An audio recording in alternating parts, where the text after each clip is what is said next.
कहते हैं अतिशय लोभ न करिए, लोभ पाप की धार, एक नारियल के चक्कर में पड़े कुएं में चार। चाचा बाइडेन को बहुत बड़ा वाला झटका, दूसरी बार सऊदी अरब देने को तैयार है। तो वहीं 175 अमेरिकी नागरिक कैद से कब छूटेंगे। जहां एक तरफ ये सब कुछ चल रहा है तो वहीं दूसरी तरफ स्विट्जरलैंड, इसके बैंक अब लगा रहे हैं सीक्रेट चाइनीज अकाउंट पर बैन। आखिर क्या है ये, जानेंगे क्या कुछ चल रहा है जियोपॉलिटिक्स में। आइए जानते हैं इन खबरों को विस्तार से। एक समय था, ये जो अरब कंट्री कहा जाता है ना, इस अरब कंट्री में सीरिया को बहुत मान सम्मान मिला था। लेकिन 2011 में सीरिया के अंदर गृह युद्ध शुरू हो गया और गृह युद्ध शुरू होने के बाद सीरिया के संबंध सऊदी अरब से खराब हो गए। 11 साल से सीरिया के साथ कूटनीतिक संबंध खत्म हो गए सऊदी अरब के। दरअसल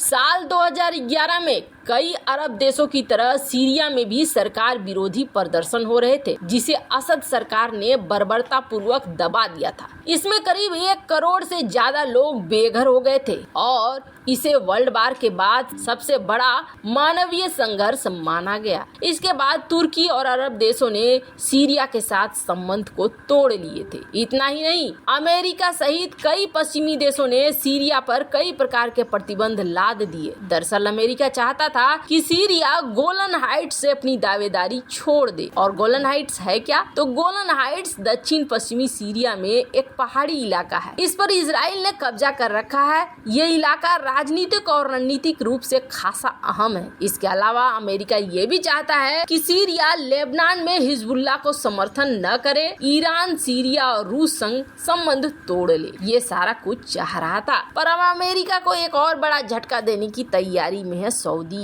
पहले तो सऊदी ईरान की दुश्मनी से अमेरिका का घर में पैसे आते थे, इसलिए पैसे आते थे। ईरान का डर दिखाकर अमेरिका सऊदी से अपने सारे काम करवा रहा था, अपने डॉलर को चमका रहा था। लेकिन अब सऊदी ईरान ने कर ली दोस्ती। भले यहाँ पर भूमिका निभा दी है चाइना ने, पर इस दोस्ती का दर्द अमेरिका को जरूर मिल रहा है। ये दोस्ती झगड़ा खत्म मतलब अमेरिका की चलेगी नहीं। अभी तो एक झटका मिला ही था, लेकिन ऐसा लगता है सऊदी अब दूसरा झटका देने की बहुत बड़ी तैयारी में है। क्योंकि कभी अरब जगत के साथ रहा सीरिया एक बार फिर से इस सियासत का हिस्सा बनने जा रहा है। और खबर ये आ रही है कि सऊदी अरब और सीरिया के बीच बातचीत हो रही है। रॉयटर्स की रिपोर्ट बताती है कि सऊदी अरब इंटेलिजेंस ऑफिसर के बीच कई दौर की बातचीत के बाद ये फैसला लिया गया है कि दोनों देश एक दूसरे के यहाँ फिर से दूतावास खोलेंगे और इसकी शुरुआत होगी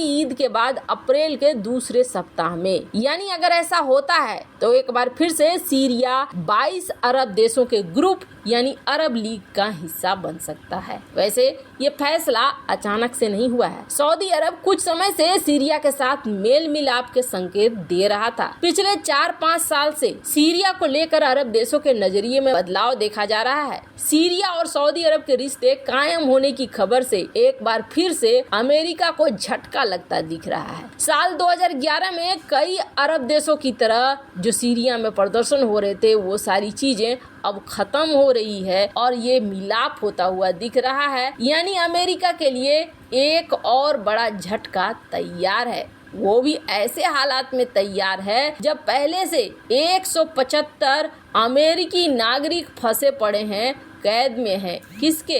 तो आपको बता दें, ये कैद में है तालिबान के। और इसकी पुष्टि अमेरिका के विदेश मंत्री एंथनी ब्लिंकन ने गुरुवार को एक बयान जारी करके दी है, जिसमें कहा है इस वक्त 175 अमेरिकी नागरिक अब भी तालिबान के कैद में हैं और सरकार उन्हें वहां से निकालने की पूरी कोशिश कर रही है। दरअसल अमेरिका ने अगस्त 2021 में अफगानिस्तान से अपने सारे सैनिकों को वापस बुला लिया था। इसके बाद तालिबान के डर से दुनिया भर के देशों ने अपने नागरिकों को अफगानिस्तान से निकालने के लिए ऑपरेशन चलाए थे। अमेरिका ने भी सुरक्षा के डर से अपने नागरिकों समेत कई अफगानों को वहां से निकाला था। पर फिर भी ये जो तस्वीर उस समय आई थी ना, उसमें कहा गया था ये आखिरी आर्मी के मेजर जनरल हैं क्रिस डोन्यू, जिन्होंने अफगानिस्तान की जमीन छोड़ने वाले आखिरी अमेरिकी सैनिक का तगमा हासिल किया था। पर अभी भी 175 ऐसे लोग हैं अमेरिकी लोग जो तालिबान के कब्जे में हैं, जैसे निकालने के लिए अभी भी अमेरिका बातचीत कर रहा है। इन लोगों को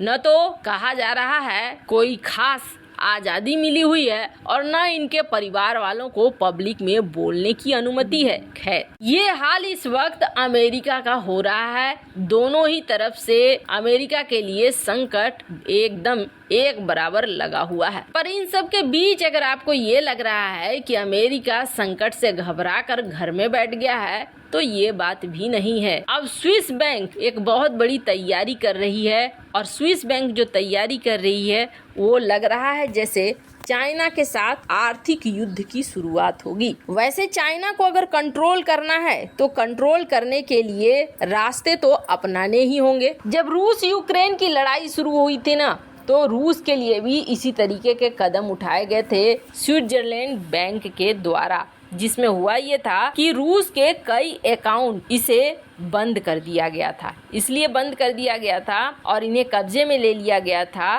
क्योंकि खबर ये आ रही थी कि ये अब युद्ध की शुरुआत कर रहे हैं और यूक्रेन पर वार छेड़ रहे हैं। आखिर जाकर ये चीजें सच हुई ही, जिसके बाद अभी तक वो अकाउंट फ्रीज ही बताए जा रहे हैं। यहाँ पर चाइना का भी अच्छा खासा पैसा जमा है और चाइना के भी बहुत सारे अकाउंट हैं। कई ऐसे अकाउंट हैं जिन्हें कहा जाता है सीक्रेट अकाउंट। वैसे एक समय था जब ये माना जाता था कि स्विट्जरलैंड में आपने अगर पैसे रखे हैं ना, तो वो पैसे सुरक्षित हैं।